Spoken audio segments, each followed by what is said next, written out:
Hello guys, my name is Prince and this is Math Center. Subscribe to my YouTube channel for more videos. Post your comments and questions on my social media handles and I'll respond to it. We are on the topic surds and this is the third video on surds. In the previous video, we considered the properties of a surd.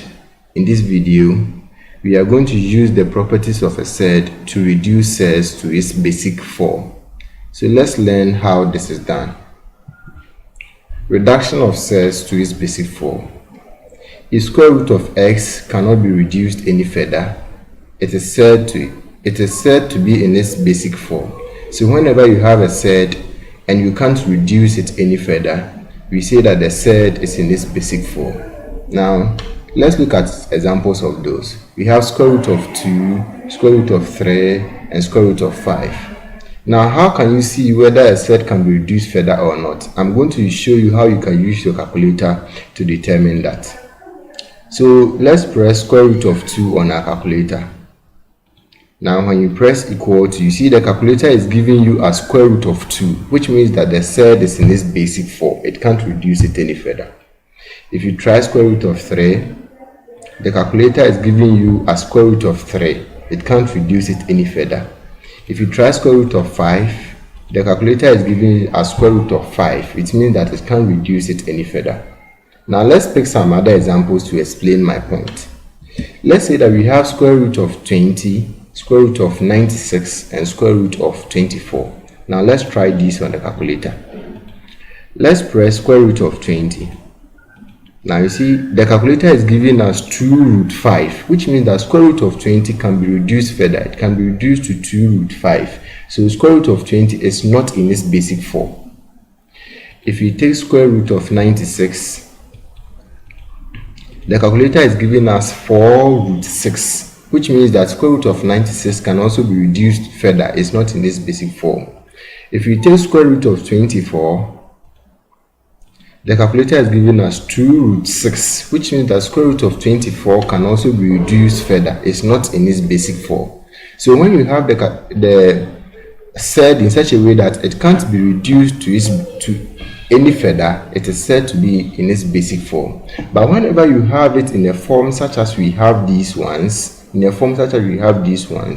have to reduce them to its basic form before further computations can be done. So in this video, we are going to learn how to reduce surds like this, to its basic form. Now let's learn how to do that.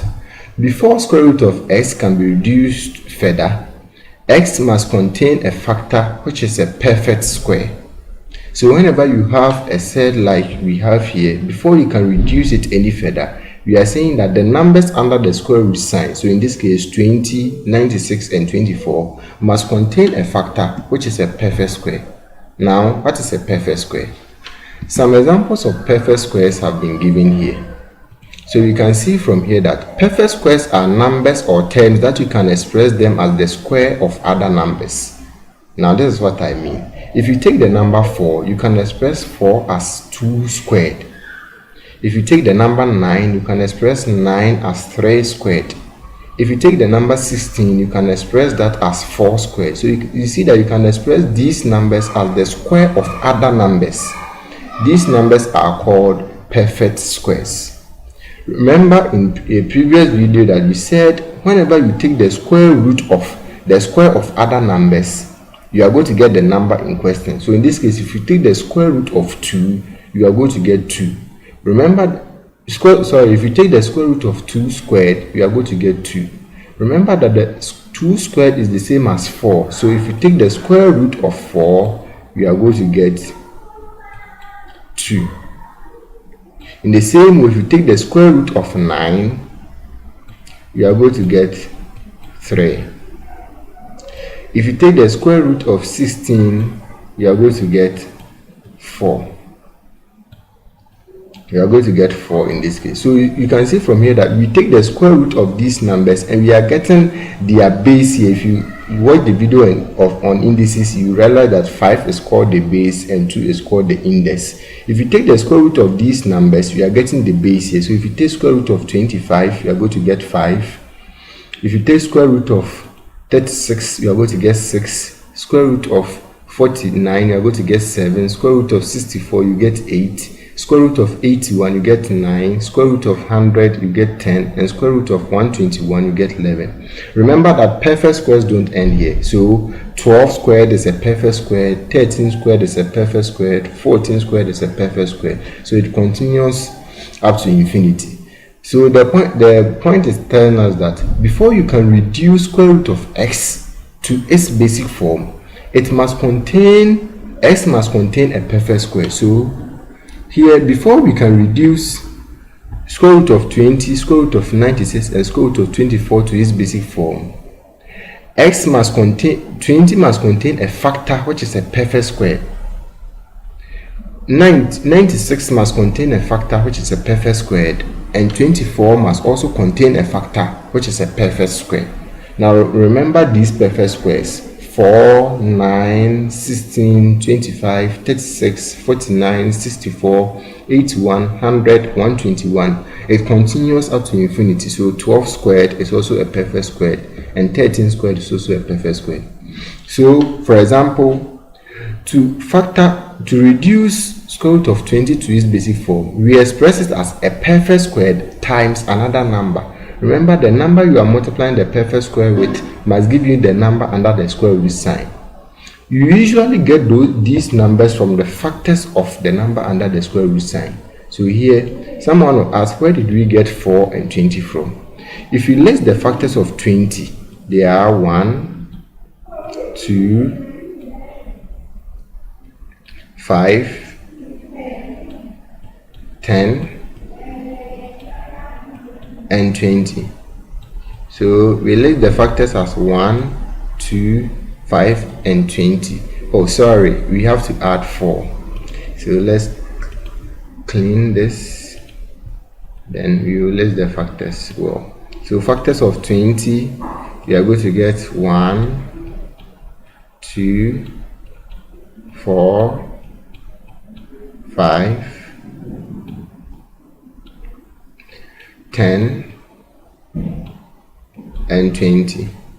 So we can see from here that we have 4, which is a perfect square in the factor. So we pick that perfect square. Then we look for another number that you multiply 4 with to get 20, and we know that straight away that number is 5, because 4 times 5 will give us 20. So we express what is under the square root sign as a perfect square times another number to give you 20 here before we can simplify.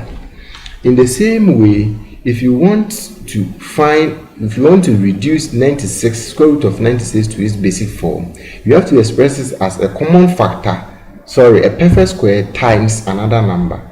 In this case, the perfect square and the other number must all be factors of this number. So here, if you list the factors of 96, you see that the two numbers we are talking about are 16 and 6. In the same way, for 24, the two numbers will be 4 and 6. Remember that in this case, one of the numbers must be a perfect square. Now, sometimes finding this can be tedious. For example, for 96, if you want to use the way we used up here, you must list the factors of 96 before you pick these. So what I'm going to do is I'm going to show you how you can use your calculator to find these numbers in the next slide. So let's consider some example. We are told to reduce square root of 27, square root of 128, square root of 600, square root of 75, and square root of 125 to its simplest forms.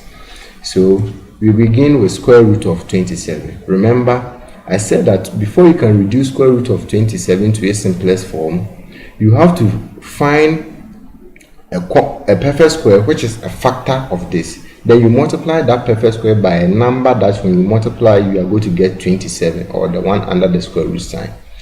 I'm going to teach you how to use your calculator to find those two numbers that you are going to multiply. So this is what you do.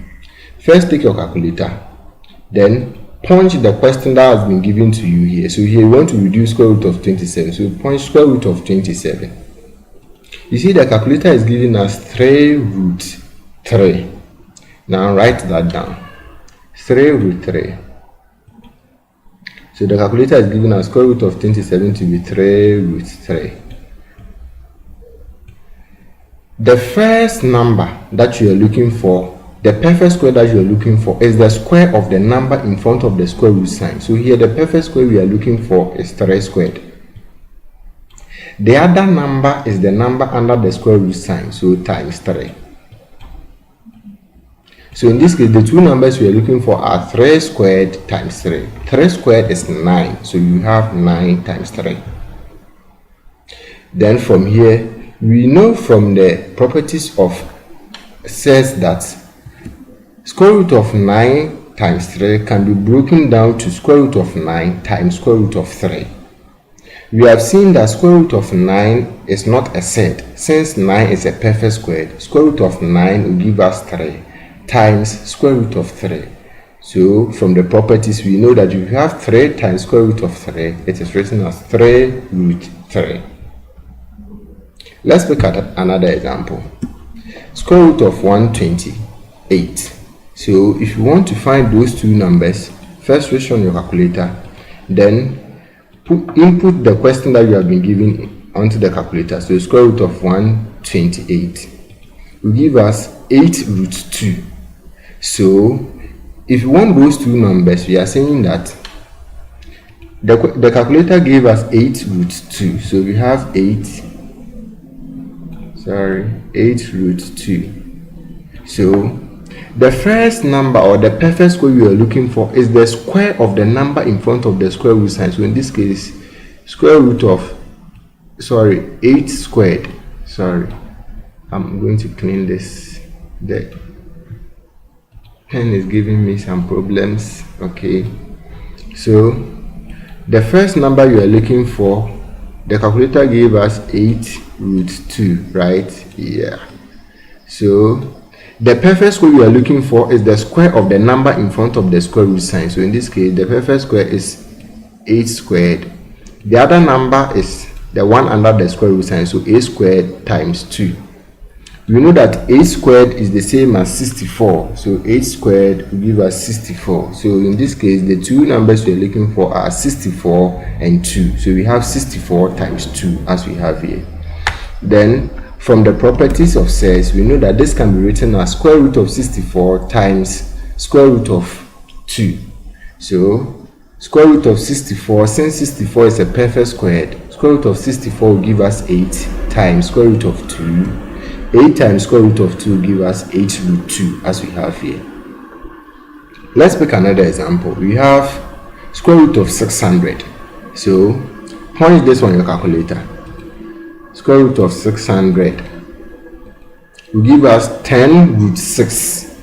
10 root 6. So we have 10 root 6. So what you do is that you write 10 square root of 6.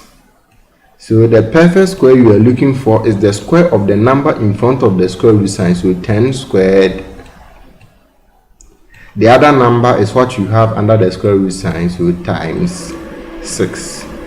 So in this case, the two numbers you are looking for are, so you write your square root sign. 10 squared is the same as 100. Since 10 squared will give us 10 times 10, and 10 times 10 is 100, then you multiply that by 6. So from the properties, we know that this can also be written as square root of 100 times square root of 6. Square root of 100 will give us 10 times root of 6. 10 times square root of 6 will give us 10 root 6. Let's take the fourth example, square root of 75. So once again, you press this on your calculator. So square root of 75, we are going to have 5 root 3. So 5 root 3.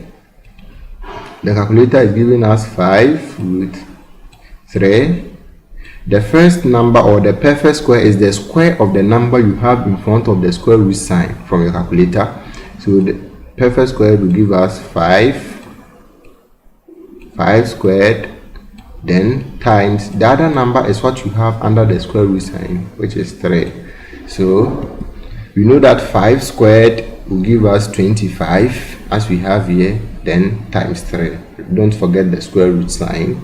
So you can see from here that 25 times 3 will give us 75. So nothing has changed. From the properties, we know that this will give us square root of 25 times square root of 3. 25 is a perfect square, so you can express that as 5 squared. So you have square root of 25 to give you 5, then times square root of 3. 5 times square root of 3 will give us 5 root 3. Let's consider the last example in this video. We have square root of 125. So you press that on your calculator. Square root of 125, that will give us 5 root 5. So if you have 5 root 5, so 5 square root of 5. So the first number, or the perfect squared, is the square of the number in front of the square root sign, which in this case is 5.